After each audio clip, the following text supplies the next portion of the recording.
Hello guys, welcome to my channel. આજે આપણે એક સાવ સિમ્પલ રેસીપી જોવાની છે, પણ આ રેસીપી છે સિમ્પલ પણ એનો ટેસ્ટ બહુ જ સરસ આવે છે. આજે આપણે પાલક દાળનું શાક બનાવશું, જે પંજાબી શાકને પણ ટક્કર મારે ને એવું ટેસ્ટમાં લાગે છે. અને દાળ અને પાલક બંને એમાં મિક્સ હોય છે, એટલે ન્યુટ્રિશનથી તો ભરપૂર હોય છે.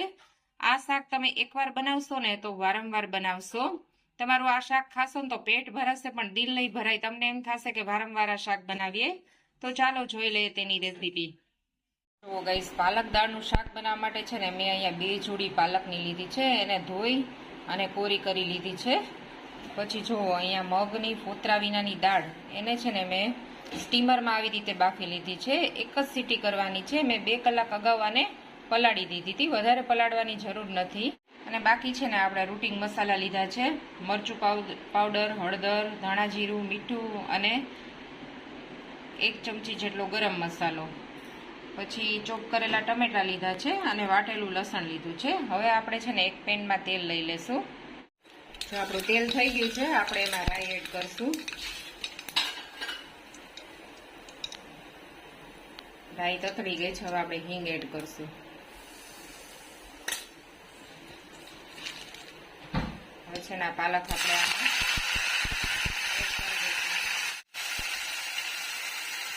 પાલકને છે ને આપણે તેલમાં થોડી પહેલા સાતળશું, પછી ટમેટા એડ કરશું. તો હવે છે ને આપણે આ લસણની પેસ્ટ એડ કરી દઈશું અને થોડી વાર છે ને આપણે તેલમાં એને સાતળવા દઈશું. નહીં તો ટમેટા પહેલા નાખશું ને તો ટમેટાની ખટાશ છે ને પાલકને ચડવા નહીં દઈ.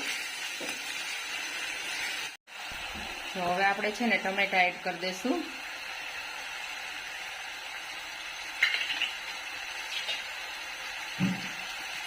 ટમેટા એડ કરી અને થોડું હલાવશું.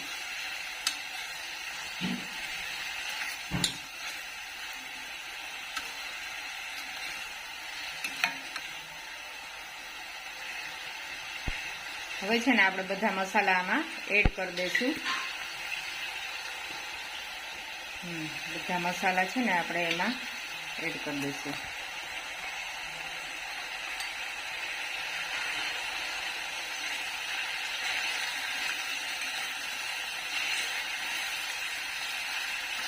મસાલાને સારી રીતે મિક્સ કરી અને પછી ઢાંકીને આપણે છે ને 5 મિનિટ છે ને પાલકને ચડવા દેશું.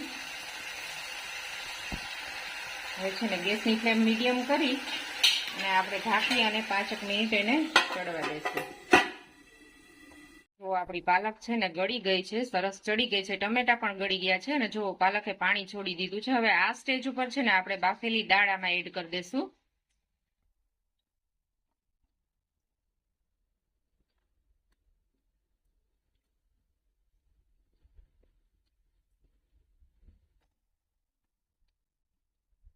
જો દાળ છે ને એ રસાને લઈ લેશે, એટલે આમાં થોડું આપણે પછી પાણી એડ કરશું.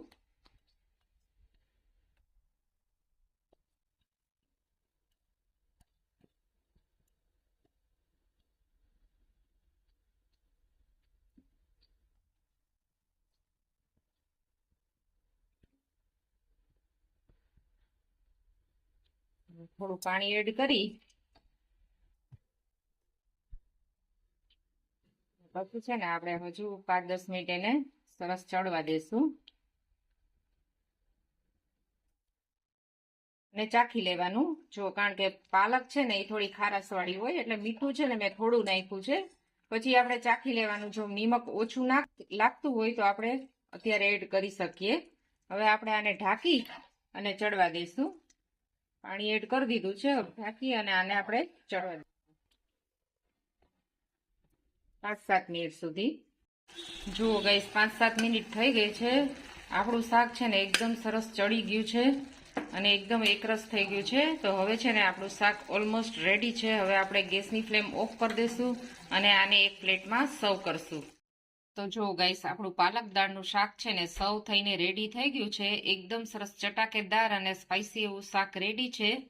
આ પરોઠા સાથે, રોટલી સાથે, ભાખરી સાથે બહુ જ ફાઇન લાગે છે અને બાળકોને તો ખૂબ જ ભાવે છે. આપણે એમનેમ પાલકનું શાક કહીએ ને તો બાળકો નથી ખાતા, પણ આવી રીતે એને બનાવીને આપીએ ને દાળ સાથે મિક્સ કરીને તો એ લોકોને બહુ જ ભાવે છે.